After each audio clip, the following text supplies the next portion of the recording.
तो स्टार्ट करते हैं इस लेक्चर में पेनक्रियास। पेनक्रियास एक हेटेरोक्राइन ग्लैंड है, इसमें एक्सोक्राइन पार्ट भी होता है प्रेजेंट और इसमें एंडोक्राइन पार्ट भी क्या होता है भाई, प्रेजेंट होता है। पेनक्रियास जो होता है भाई कहाँ होता है, प्रेजेंट। पेनक्रियास हम लोग का जो कर्व होता है डुडेनम का उसमें होता है प्रेजेंट, जो जी सी शेप का कर्व होता है डुडेनम का वहीं पर क्या होता है, पेनक्रियास भाई प्रेजेंट होता है। बिहाइंड द स्टोमक क्या होता है, पेनक्रियास प्रेजेंट होता है। ठीक है, लीफ शेप का स्ट्रक्चर होता है पेनक्रियास। पेनक्रियास जो है भाई इसको देखो, इसमें एक्सोक्राइन पार्ट भी होते हैं और इसमें भाई एंडोक्राइन पार्ट भी प्रेजेंट होता है। ठीक, इसीलिए क्या बोलते हैं इसको, हेटेरोक्राइन ग्लैंड या इसी को कंपोजिट ग्लैंड भी बोला जाता है। अब देख सकते हो भाई जो इसका एक्सोक्राइन पार्ट है, एक्सोक्राइन पार्ट में होता है प्रेजेंट पैनक्रिएटिक एसिनी।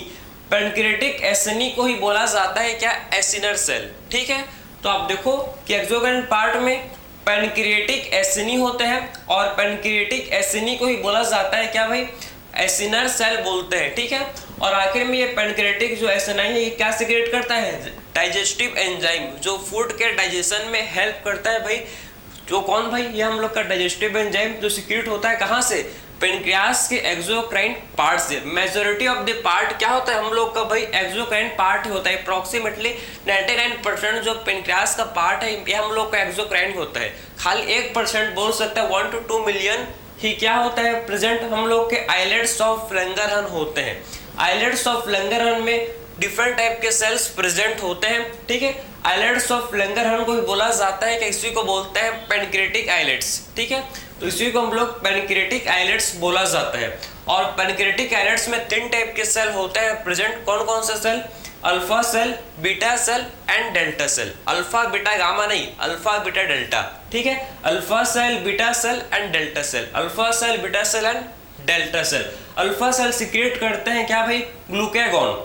बीटा सेल सिक्रेट करते हैं इंसुलिन और डेल्टा सेल सिक्रेट करते हैं क्या भाई, सोमैटोस्टैटिन। ठीक है, तो आप देखो कि जो अल्फा सेल है जो सिक्रेट करता है भाई ग्लूकागॉन, ग्लूकागॉन को बोला जाता है कि hyper glycemic hormone. Hyper glycemic hormone का मतलब है कि क्या करता है भाई, ये ऐसा हार्मोन है जो ब्लड में ग्लूकोज के लेवल को इंक्रीज करता है। ठीक है, तो ग्लूकागॉन जो कि एक हाइपर ग्लाइसेमिक हार्मोन है, मतलब ये ब्लड में ग्लूकोज के लेवल को क्या करेगा भाई, इंक्रीज करेगा। लेकिन जो इंसुलिन होता है, इंसुलिन एक हाइपर मतलब होता है ज्यादा, हाइपो मतलब होता है कम। तो आखिर में जो इंसुलिन होता है इसे बोलते हैं हाइपोग्लाइसेमिक हार्मोन। क्या बोलते हैं भाई इसे, इसको बोला जाता है हाइपोग्लाइसेमिक हार्मोन, क्योंकि ये क्या करता है भाई, ये ब्लड में ग्लूकोज के लेवल को कम कर देता है।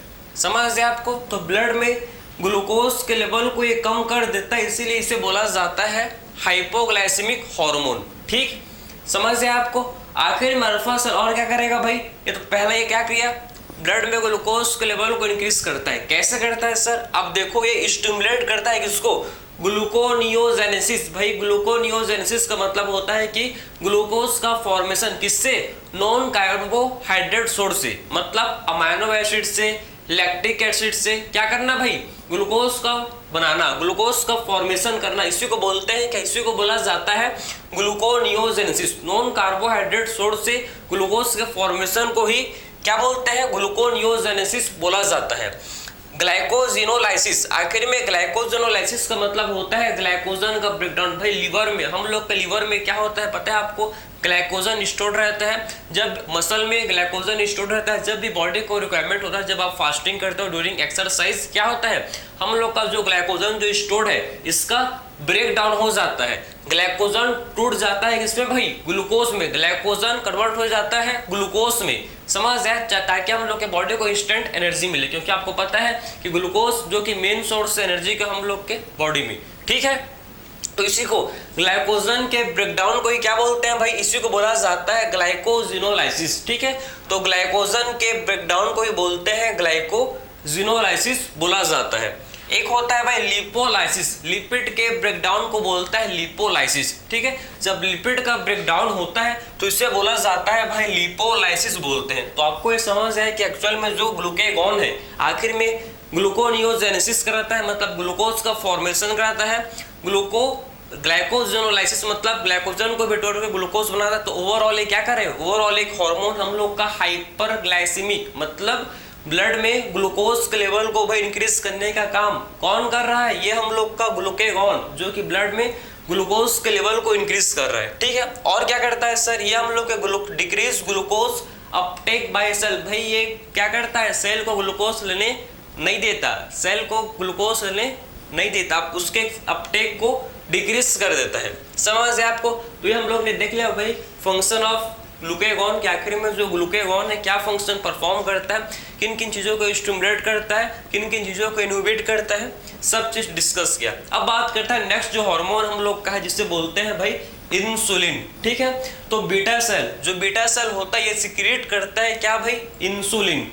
इंसुलिन आखिर में क्या करता है, ये ब्लड में ग्लूकोज के लेवल को डिक्रीज कर देता है, ठीक है। जस्ट अपोजिट फंक्शन है ग्लूकेगॉन का, ग्लूकेगॉन इंक्रीज कर रहा था भाई, लेकिन इंसुलिन क्या करता है, ब्लड में ग्लूकोज के लेवल को डिक्रीज कर देता है, ठीक है। आपने सुना होगा, नाम काफी फेमस है इंसुलिन। डायबिटीज हुआ तो भाई इंसुलिन लो, ठीक है। तो इंसुलिन जो होता है ब्लड में क्या करता है, ग्लूकोज के लेवल को डिक्रीज करता है। कैसे करता है भाई, ये स्टिमुलेट करता है ग्लाइकोजिनोजेनेसिस, ग्लाइकोजन के फॉर्मेशन को क्या बोलते हैं, जो ग्लाइकोजन का फॉर्मेशन होता है तो इसी को बोला जाता है भाई ग्लाइकोजेनेसिस, मतलब ग्लाइकोजन के फॉर्मेशन को ग्लाइकोजेनेसिस बोलते हैं, ठीक है। ग्लाइकोजेनेसिस का मतलब क्या होता है भाई, ग्लाइकोजन का फॉर्मेशन। लिपोजेनेसिस का मतलब होता है लिपिड का फॉर्मेशन, तो लिपिड का जब फॉर्मेशन होता है तो इसे बोलते हैं लिपोजेनेसिस। जब प्रोटीन का फॉर्मेशन होता है तो इसे बोला जाता है प्रोटियोजेनेसिस। समझ है, नाम पे काम छुपा है इसका। लिपोजेनेसिस मतलब लिपिड के फॉर्मेशन को लिपोजेनेसिस, प्रोटियोजेनेसिस का मतलब प्रोटीन के फॉर्मेशन को भाई प्रोटियोजेनेसिस, ठीक है। आखिर में जो इंसुलिन होता है ये ग्लूकोनियोजेनेसिस और ग्लाइकोजेनोलाइसिस इनको इनहिबिट कर देता है। इनको भी क्या करता है, इनको ये इनहिबिट करता है जिससे ब्लड में ग्लूकोज का लेवल ना बढ़े। भाई ऑलरेडी ब्लड में क्या है, ग्लूकोज का लेवल ज्यादा है, उसको कम करना है तो हम इस सब चीजों को इनहिबिट करना होगा। जो चीज फॉर्मेशन कर रहे हैं ग्लूकोज उसको इनहिबिट करना होगा। और क्या करना होगा भाई, और ग्लूकोज अपटेक बाय सेल मतलब ग्लूकोज के अपटेक को इंक्रीज करना होगा, ठीक, ताकि सेल जो है भाई ज्यादा से ज्यादा क्या कर सकें, ग्लूकोज को अपटेक कर सके, ठीक है। सेल ज्यादा से ज्यादा ग्लूकोज को कंज्यूम कर सके, अपटेक कर सके, उनको इंक्रीज करना होगा। तो आपको ये समझ आया कि इंसुलिन मेनली क्या चीज के लिए रिक्वायरमेंट होता है, क्या करता है भाई, ये आपको आई होप समझ आया। किन किन चीजों को स्टिमुलेट करता है, इनहिबिट करता है, ये हमको भाई समझ आ गया है कि एक्चुअल में इंसुलिन का फंक्शन क्या होता है, ठीक है। अब बात करते हैं सोमैटोस्टैटिन जो कि डेल्टा सेल सीक्रेट करता है। आखिर में सोमैटोस्टैटिन जो कि इनहिबिट करता है अल्फा एंड बीटा सेल के सिक्रीशन को। जो अल्फा एंड बीटा सेल का सिक्रीशन होता है उसको इनहिबिट करने का काम कौन करता है भाई, अल्फा एंड बीटा सेल के सिक्रीशन को इनहिबिट करने का काम ये हार्मोन करता है, जिससे बोला जाता है क्या भाई, सोमैटोस्टैटिन। तो सोमैटोस्टैटिन जो कि अल्फा एंड बीटा सेल के सिक्रीशन को भाई इनहिबिट करता है। समझ जाए आपको, ठीक है। अब बात करते हैं भाई हम लोग नेक्स्ट एक डिसीज के बारे में, जब बॉडी में इंसुलिन का डेफिशिएंसी हो जाता है या फिर इंसुलिन रेजिस्टेंट हो जाता है तो डिसीज होता है जिसे बोलते हैं क्या, डायबिटीज मेलाइटस। डायबिटीज मेलाइटस काफी फेमस है भाई, सुना होगा आपने। किसी को बोल 90% या 70 to 90% लोगों को आज क्या है भाई, ओल्ड एज में मेनली डायबिटीज होता है, ठीक है। लेकिन आजकल यंग लोगों को हो रहा है, ठीक है। तो डायबिटीज मेलाइटस दो टाइप के होते हैं, एक होता है टाइप 1, एक होता है टाइप 2। टाइप 1 जो डायबिटीज मेलाइटस है भाई, इसमें क्यों होता है पता है आपको, जब इंसुलिन का डेफिशिएंसी हो जाता है तो क्या होता है भाई, टाइप 1 डायबिटीज मेलाइटस होता है। तो टाइप 1 का मतलब क्या है, जब इंसुलिन का डेफिशिएंसी हो जाएगा तो इससे क्या होता है, type 1 diabetes mellitus. Type 2 diabetes mellitus क्यों होता है भाई, जब इंसुलिन रेजिस्टेंट हो जाता है, जब इंसुलिन क्या हो जाता है भाई, रेजिस्टेंट हो जाता है तो इससे होता है क्या, टाइप 2 डायबिटीज मेलाइटस, ठीक है। तो आखिर में डायबिटीज मेलाइटस के सिम्टम्स क्या, मोस्ट इंपॉर्टेंट है क्वेश्चन यहाँ से बिल्कुल भाई पूछा जाता है, तो आपको पता होना चाहिए कि इसके सिम्टम्स देखो, हाइपरग्लाइसीमिया। हाइपरग्लाइसीमिया का मतलब होता है इंक्रीज्ड ब्लड ग्लूकोज लेवल। जब ब्लड ग्लूकोज लेवल वही बढ़ा हुआ होता है तो इसे बोलते हैं क्या, हाइपरग्लाइसीमिया बोला जाता है। ग्लूकोसूरिया, जब क्या होता है, जब भाई ग्लूकोज के लेवल, जब यूरिन में ग्लूकोज क्या होता है, प्रेजेंट होता है तो इसे बोला जाता है ग्लूकोग्लाइकोसूरिया, नॉट ग्लूकोग्लाइकोसूरिया, ये ग्लूकोसूरिया इसे बोलते हैं, ठीक है। फिर हम लोग का है भाई पोलीयूरिया। क्या पोलीयूरिया का मतलब क्या होता है भाई, जब बहुत ज्यादा ही क्या होता है, यूरिन एक्सेसिव अमाउंट में जब यूरिन रिलीज होता है बॉडी से, तो इसे बोला जाता है क्या, पॉलीयूरिया। फ्रीक्वेंट नहीं, बहुत ही एक्सेसिव अमाउंट में जब क्या होता है, यूरिन का फॉर्मेशन होता है, तो इसे बोलते हैं क्या, एक्सेसिव अमाउंट में जब यूरिन बनता है, यूरिन डाइल्यूट यूरिन का फॉर्म होता है, फॉर्मेशन होता है, तो इसे बोला जाता है भाई पॉलीयूरिया, इसे बोलते हैं पॉलीयूरिया, इसे बोला जाता है। पॉलीडिप्सिया क्या होता है भाई, पॉलीडिप्सिया का मतलब है एक्सेसिव थर्स्ट, काफी ज्यादा जब प्यास लगता है, तो इसे बोलते हैं क्या, पॉलीडिप्सिया।